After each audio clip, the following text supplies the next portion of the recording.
Memphis raced through the American Conference last year and likely will again, but Andy, Penny's got to bring 15 new players together to do it.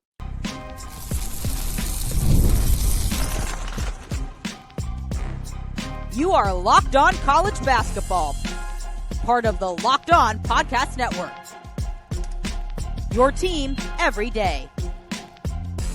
Hey there, what's up? Happy Friday, everybody. Welcome into the Locked On College Basketball Podcast, the only daily national college hoop show out there, where your host, the fine gentleman to my side, is Mr. Andy Patton and his glorious beard. I'm Isaac Schade, and you're joining us at the place to get your college basketball content every single day. It's all part of the Locked On Podcast Network. We're so grateful to you for making us your first listener or watch, and want to remind you, you can catch every episode ad-free on Amazon Music. Special shout out to all of our everydayers, as well as all the great Locked On College Basketball Discord members. Andy, we had a Jayhawk hop in. I actually like that better.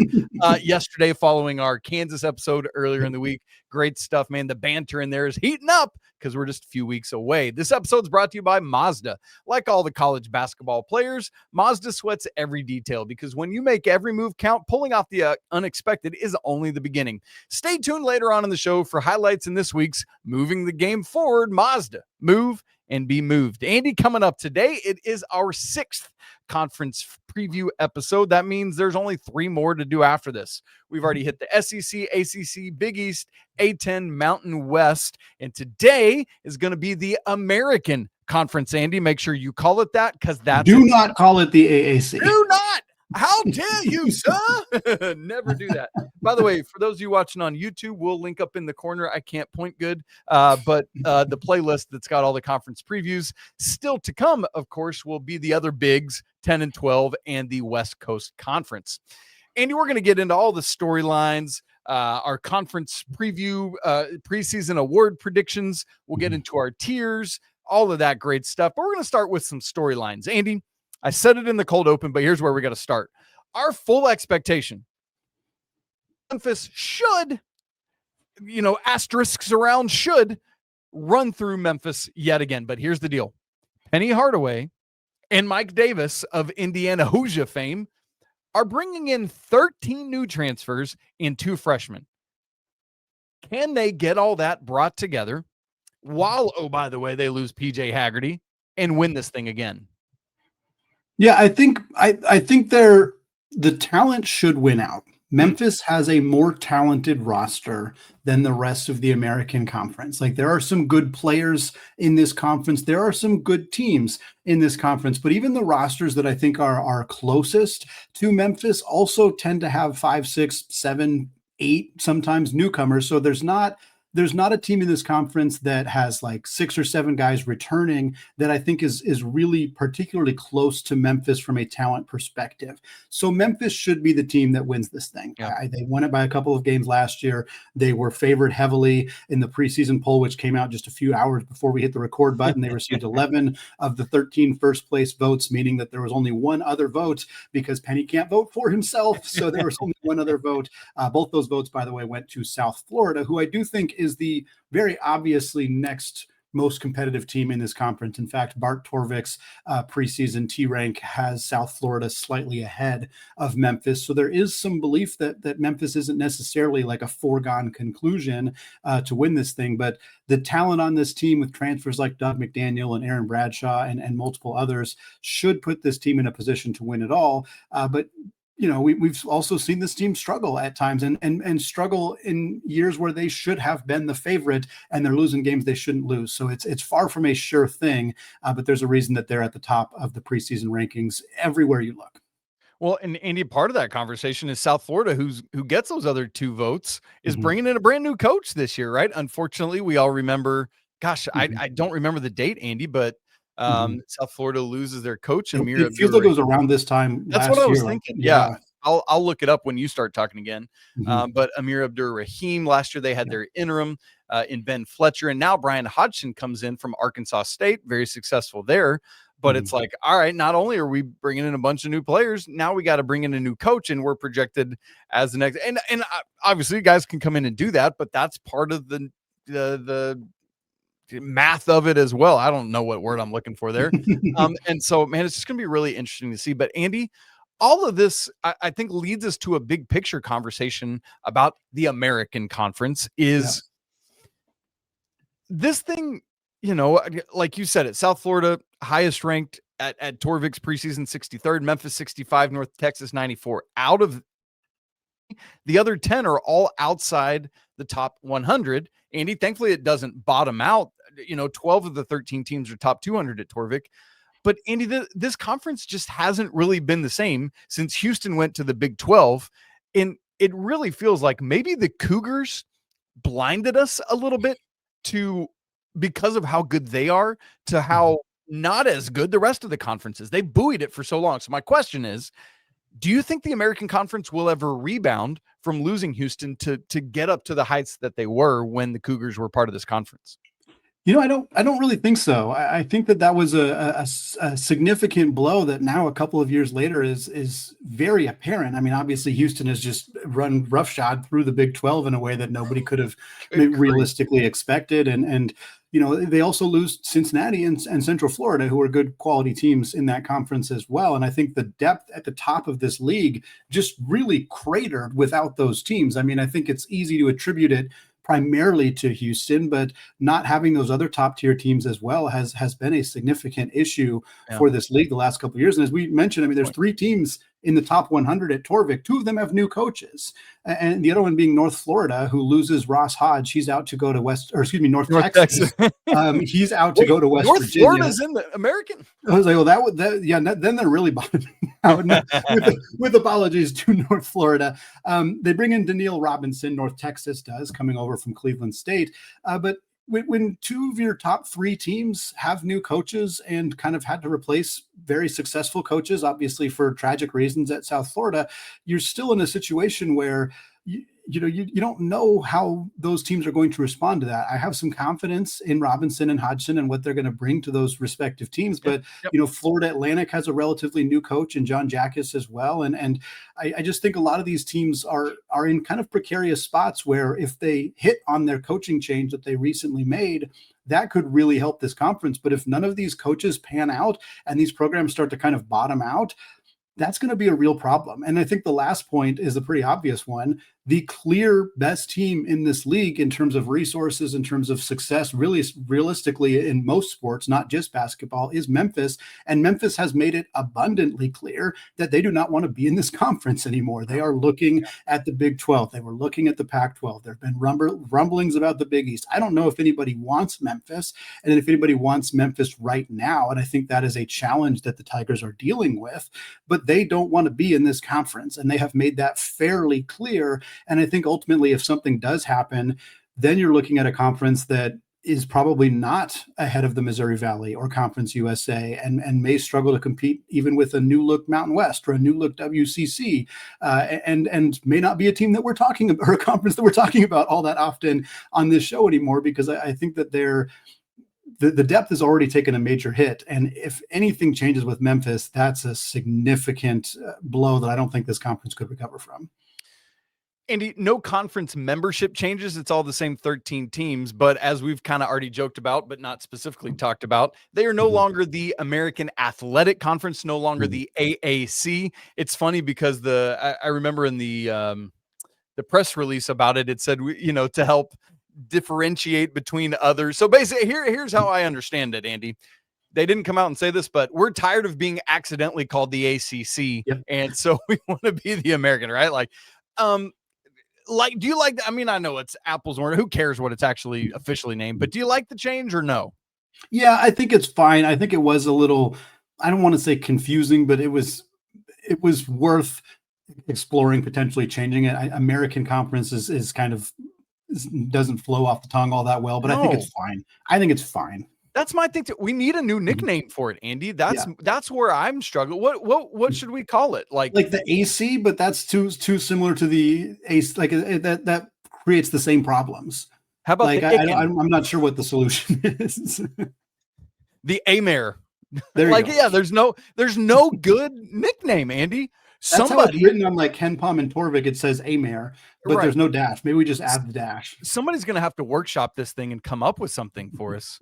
I'm perturbed by this. I'm a nickname guy. I love nickname. I'm going to start calling you AP because that just sounds good. There, do Anyway, it. Start. So you've been calling me AP for years. That's true. Somebody needs to write in and get us a nickname for this conference. I will not rest until I have new nomenclature. Well, the last note here on this conference, the hot seat. We've already seen some coaching changes at some big spots very recently in the last couple of years, and I'm curious about Eric Conkle over at Tulsa.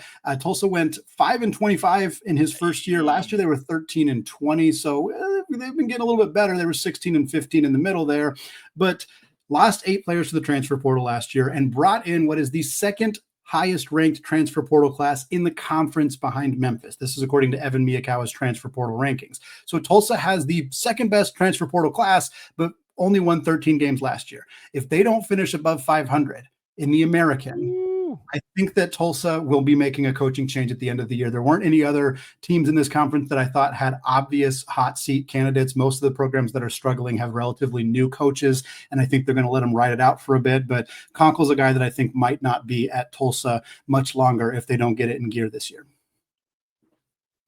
Well, Isaac, there is only one returning all-conference player in the American this upcoming season. So who is going to step up and be on that all-conference team? You and I are going to give our respective picks coming up here in just a second.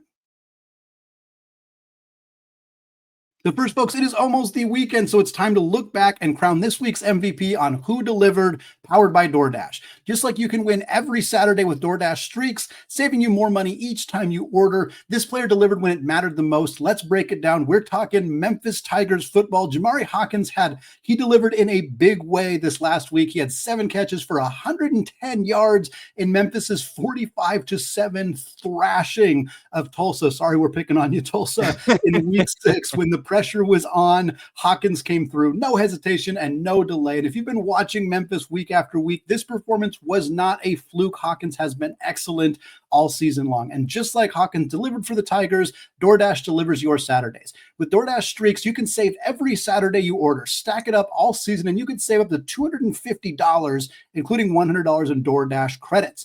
Order this Saturday. Keep the streak alive. Feel your game day. Only with DoorDash. Terms apply. Promo period through November 18th.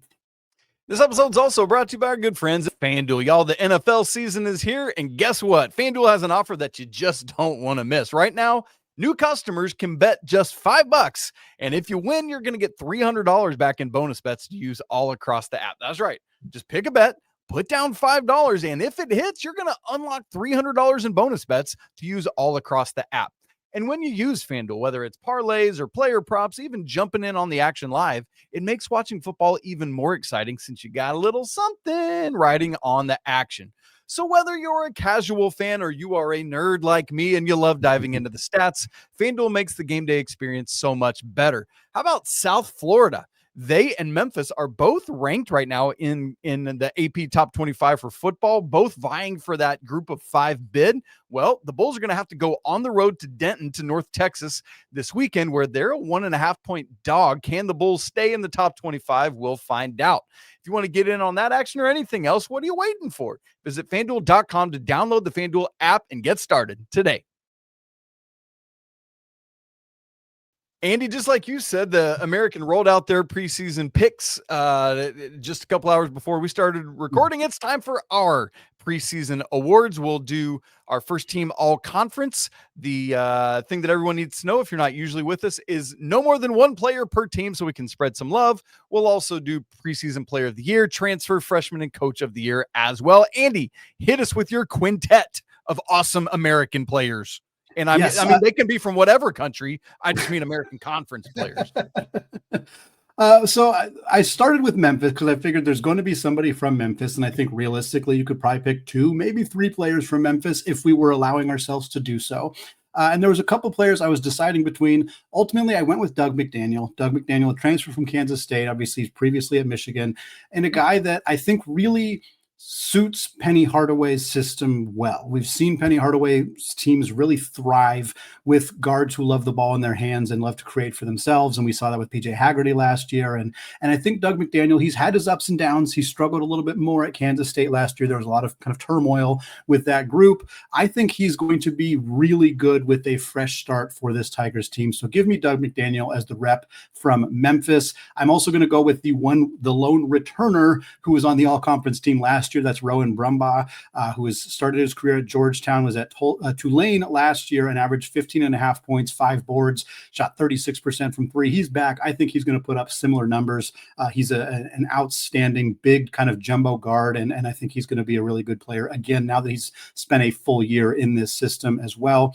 And then I got a couple transfers. Vashawn Ellett at UTSA. I'm not sure I think UTSA is going to be all that good, but this is a guy who averaged 11.5 points, 4 boards, and 3.5 assists last year in the Big 12 at TCU. He was a very productive player at TCU, and now he's going to UTSA, where he should have a really big role for, again, a team that I don't think is going to be all that good, but I think he's going to put up big time numbers, and I think that's enough to merit a spot on this list. Then I'm going with Joseph Pinion at South Florida, a guy who was at Arkansas State last year, but prior to that had also been at Arkansas. Last year at Ark State, he averaged about 12 points, 1.5 assists per game. I think he's going to break out. There's a lot of players you could pick from South Florida for this team, but I went with Pinion here. And then last, I'm going with Jordan Riley, another returner. He was at East Carolina last year, where he averaged about 14.5 points, 6 boards, 2 assists, and 2 steals per game. I think he's going to put up similarly productive numbers.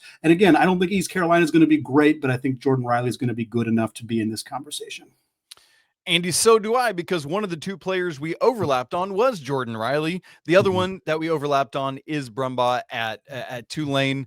As you had already said, lone returning member of last year's all-conference first team. What I want to add to what you already shared is to go along with those 4.8 assists, just 2.2 turnovers, better than a 2-to-1 assist to turnover ratio. I love to see that kind of thing. And he's getting to the line a good bit, 5 attempts a game last year and shot at 81.7% from the line. I just like that mix of his ability to score, distribute, get to the line. Man, I just think he's going to be a dude. You talked about with Memphis, like, surely somebody's going to go on it. I too debated between Doug McDaniel and the player that I went with, who is Aaron Bradshaw. Started his career at Kentucky. You thought that was going to be part of a great front court. Unfortunately, he was injured and never really got going. And then we thought last year he was going to break out at Ohio State, same kind of thing. I mean, I think he took a step last year in Columbus, but just still isn't like this dude we thought he would be. Andy, I'm going to keep banging this drum till it's a reality. Aaron Bradshaw, post-hype breakout this year. I think maybe a wise choice to, again, I guess this is going to tell us the state of the American, down transfer to Memphis, who is, I guess as close to a power conference school as you're going to get in the American. Yep. But I think this is a league in which he can really maybe get some confidence back, figure out what we all thought he could have been, and I think just make a ton of noise in this league this year. And so really looking forward to that. Somebody he is going to have some trouble with, though, is the next player on my preseason first team all conference, Isaiah Nelson at South Florida. This dude, 6'10" senior forward, comes over from Arkansas State, interestingly enough. Nearly averaged a dub last year, 10.6 points a game, 8.9 rebounds. This dude has led the Sun Belt Conference in offensive rebound percentage each of the last 2 years, Andy, 1.3 blocks a game. I just think he's going to gobble up a bunch on the offensive glass, get a bunch of putbacks for the Bulls. Really, really excited to see how he will do. And then the other I've got is Kenyon Giles at Wichita State. He's just a little buddy, little short king, Andy, 5'11". That's like my height. Senior guard coming over from UNC Greensboro last year there, 15.3 points a game, 40% from beyond the arc on 6.5 attempts a game, Andy. This dude is going to light it up. Very excited to see what he will do. Let's move then to our individual awards now, Andy. Out of your 5 players on your conference, who are you going with for player of the year? I'm going with McDaniel. It feels like it's going to be the Memphis player. Like, I think Memphis has, if they win this conference by 2 or 3 games, which is what I think is pretty likely. It's what happened last year. And I think they are talented enough, even with the roster kind of lack of continuity. I think they're going to do it. And so for me, the guy who's steering the ship for Memphis is my pick to win player of the year. He's got to put up better numbers than he did last year at Kansas State, but if he can average 16, 17 points per game, be efficient scoring the basketball, and Memphis wins this league by 2 games, I think he is going to be your front runner to win that award. And so that's what I'm going with. You think he could have, like, I know this is going off script a little bit here, but you think he could have like a PJ kind of breakout year? Like I'm not sure he's quite, I don't know if he can quite get to that. No, I agree with you. Yeah. Yeah, I think like 17, like if he averaged 18 points per game, I would be surprised. Like that would be like, oh, that's more than I would have expected. If he averaged 20, I'd be very surprised. But like 16, 17 feels very doable for him, especially in this league, and especially knowing that Penny's gonna let him kind of cook throughout the season. Yeah, I mean, he's not like the just straight up walking bucket that PJ Haggerty is. No. So, Andy, I actually went with Rowan Brumbaugh. I just think he's going to do so much for Tulane. Just again, as we've said, the lone returning member of that team, of last year's first team, and just going to do so much for them. So he's my guy. Transfer of the year, Andy, I think almost by definition, because of who your player of the year is, you got to go with Doug McDaniel, right? Yeah, I did go with Doug McDaniel, but I'll give an honorable mention to Vashon Alette, who I talked about on my first team, the transfer to UTSA. Again, just very rare to see a player who was that productive for, I mean, TCU was not great last year. I don't want to imply that they were an excellent team, but Alette put up big numbers in one of the toughest conferences in college basketball. And now he's going to a team where he's going to have the ball in his hands a ton. He's probably going to be asked to score more. His distribution numbers may suffer a little bit just by virtue of being one of the better players on his team, but I expect him to put up some big numbers. Again, it's going to be kind of empty stats for a team that might finish 7-8, something like that in the American, but I think he's too good of a player to not get a mention here, even though I think McDaniel's the fairly obvious front runner in my mind for this award. All right, Andy, I'll let you get away with that. I'm going with Kenyon Giles, who was on my first team at Wichita State. Andy, preseason, he's number 1 in the American Conference in PORPAG at Torvik, which is just points over replacement, basically. Really good stuff, and he's going to be an absolute dude. Had 9 different games scoring 20 or more points last year at UNCG. We talk about Doug not being a walk-in bucket. This is a walk-in bucket type guy, and there's just always something fun when one of the short dudes is just lighting it up. And so, Andy, I think even from that regard, that'll make it fun. Freshman of the year, Andy, who did you go with here? Yeah, I went with Josiah Parker. And again, worth reiterating that put these notes together before the Americans preseason awards came out, which did include their preseason freshman of the year being Josiah Parker at Florida Atlantic. There's only 2 4-star players joining the American Conference this year. One of them is Josiah Parker. He's projected to put up decent numbers for FAU. I think FAU is a team that has a fair amount of depth, but not a ton of star power on the roster. So I think it's kind of unclear at this point who is going to step up into those roles. I wouldn't be shocked if Parker, who has positional flexibility at 6'6", can play 2 through 4. He was just outside the top 150 in this class. I wouldn't be surprised to see him put up pretty decent numbers. I don't think he's going to lead this team or anything like that. That's going to be Kenan Carlisle and Nico Moretti, but I think that he's going to put up good enough numbers to be the favorite freshman of the year in a league that does not seem to have a ton of high-level freshman talent joining the conference. Andy, I went with the same, so I'll move us to coach of the year and just go ahead and give my pick. Look, it's not unprecedented for us to have back-to-back coach of the year awards. Kelvin Sampson won it back-to-back in Houston's last 2 years, partly because won in that last year, and how are you going to deny that? So I say that to say Penny won it last year, certainly could again if they just blitz through this thing, but I'm going to go with Brian Hodgson at USF, and here's why. If they finish second, as I think they will, as they're projected to do from that preseason coaches poll, and because of the storyline with Amir Abdur-Rahim, who I looked it up, Andy, 2 weeks away from today on Friday, October 24th, which will be a neat day because there's a bunch of great exhibition games that day. So maybe we'll see some cool tributes to him. But anyway, if Brian Hodgson gets the Bulls to finish second, and with that storyline of coming in for Coach Rahim, I just think it would make a ton of sense there. So stamp that in gold in my mind. What about you? I'm going with John Jackas at Florida Atlantic. Took over for Dusty May, was decent in his first year, but I think that this team's I like the roster construction. I mentioned they have some depth, and I thought they brought in some players that I think have some real upside. I mentioned Kenan Carlisle, who struggled at Indiana last year, but was good as a freshman at Stanford. I think in this system, and I think in this conference, he should thrive. Nico Moretti was good for this team last year. Isaiah Elohim is a transfer coming over from USC who didn't play much, but was a highly regarded out of high school. I think there's enough talent on this team to finish top 5, maybe top 3 or 4 in this league. And I think that for a young coach to kind of have that quick of a turnaround for this team, I think that might be enough for him to win this award. Again, I hear what you're saying on Penny and on Hodgson, and I think those are probably the front runners, depending on how this thing goes. But if Jackus leads Florida Atlantic to a top 3 finish, I wouldn't be surprised to see him be your coach of the year. All right, Andy, Memphis is indeed the favorite, but will anyone else make the big dance from the American Conference? We're going to give our thoughts and more in just a second. Right after I tell you about Mazda, this episode is brought to you by Mazda's Moving the Game Forward moment. For those who believe it's not just about playing the game, it's about redefining it. For there are moments that do more than put points on the board. They move crowds, they move culture, and they keep moving the game forward.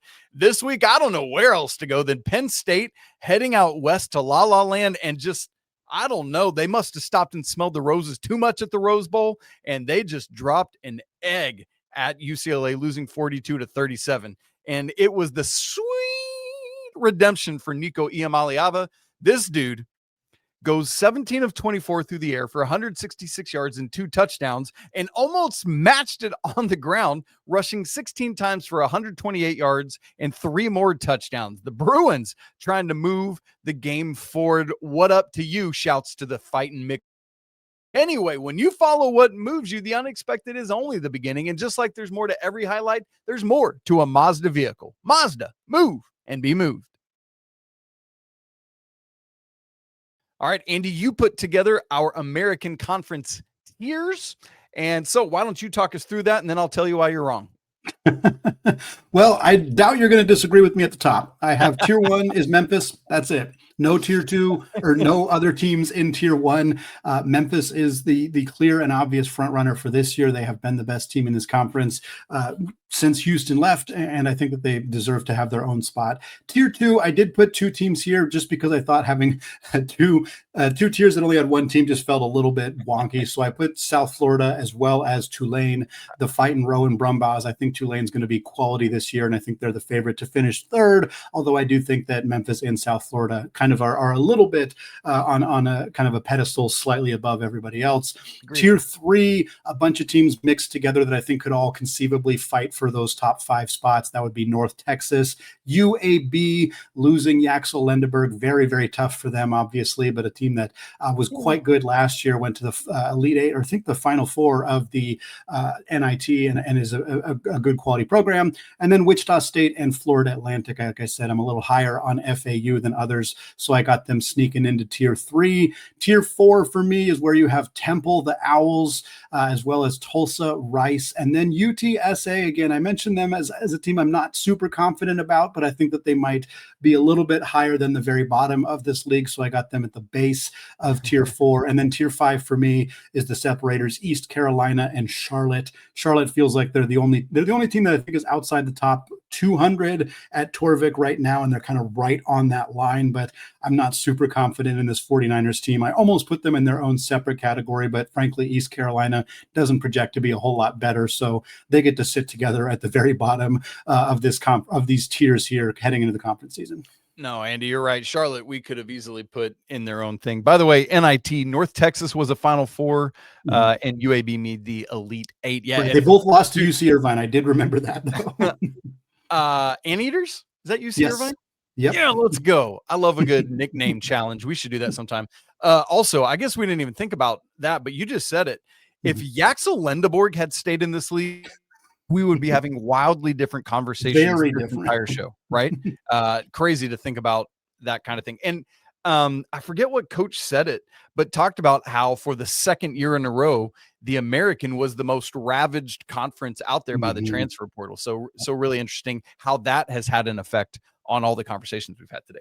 Okay, I ain't messing with tiers 1 and 2. I'm right with you. Memphis by themselves, and then South Florida and Tulane. That just makes a ton of sense. What I would, for me, I would create a separate tier 3, leaving UAB in Wichita State by themselves. I would move North Texas and FAU down to a 4th tier, and I'm buying that Tulsa transfer portal class that you talked about earlier. I know that might sound bonkers, but I'm believing in it, so I've got them in tier 4. I don't know why. I like the makeup of ECU's roster a little bit. Yeah. So I actually would have them and Temple together in tier 5, and then move UTSA and Rice and Charlotte all down to the bottom. Although I'm right with you. Charlotte easily could have been just same as Memphis alone at the top, Charlotte alone at the bottom. As so often happens, these bookends are the easiest to define. Yep. Andy, let's not have more conversation than we need to here. When we turn to conference champions, both in terms of regular season and conference tournament, the question maybe where the conversation comes in is, I don't think anyone can challenge Memphis regular season. Is there anyone that has the talent in a tournament format, which is a different tournament format for the American this year, by the way, to challenge the Tigers in that moment? Yeah, I think the fact that they switched the tournament template to be more like the WCC and a couple other conferences that really give like a huge reward to the teams that finish at the very top, where you don't have to go through a gauntlet really at all. Like Gonzaga has not played a game in the first weekend of the WCC tournament in over a decade because they just don't have to play until the semifinals effectively. And I think that the American Conference is set up somewhat similar to that. So if we assume Memphis wins the regular season, the odds of beating a rested Memphis team later in that tournament, it's pretty tough. I think the most likely team to do it is South Florida. They have a combination of they have a good coach. They have a lot of talent. They don't have a ton of continuity, but I think that roster will find its way together as the season goes on. Some of their transfers played together at their previous stops, which will help. They have the requisite size to deal with Aaron Bradshaw. So I think South Florida is the most likely team. I could see Tulane just because Rowan Brumbaugh might be the best player in this conference, and he might be able to make some noise there. Nobody else really. Like, I think there's some teams in here, like, could I see FAU beating Memphis at home in the regular season? Sure. But do I see them beating them in the conference tournament after they probably had to win 4 games in a row? No, I don't think so. So really, it's going to be hard for it to not be Memphis or maybe South Florida if they get the 2 seed and get a chance to take them down in that championship. Completely agree. And to that point, I unfortunately just don't see a world where anyone other than the AQ makes it into this thing. And so I think we're looking at a 1-bid American again. Yeah, me too. I mean, I think, again, the only circumstance is if Memphis is like 30-2 going into the championship and then South Florida beats them by 1. Like last year, that was part of the conversation last year, right? Like, in fact, I remember the committee coming out and saying we had, because American's always one of the last couple along with the Big Ten, where they said if Memphis gets upset, I think they would have bumped North Carolina was the last team. They had prepared 2 scenarios where they're the last team in had they lost, but it didn't matter. Memphis 5 seed, so Memphis would have been they probably would have dropped to like maybe like a 9 or 8 seed if they lost that championship game. But yeah, that I could see that happening. Like that wouldn't stun me, but I think that's the only way that this is a 2-bid league. I don't think we're in a situation where on that Sunday we're like, well, which 2 teams are going to, like, it's going to be whoever wins is probably getting in, barring a really unique situation like that coming together for Memphis. Well, and even, I mean, gosh, Andy, what did we say? Memphis is 65th preseason at Torvik. If that's where they're sitting, it don't matter what happened. Like they'd have to be, like Aaron Bradshaw and Doug McDaniel are going to have to be dudes along with the rest of it. And so it'd be really interesting to see it all happen. Andy, get us out of here.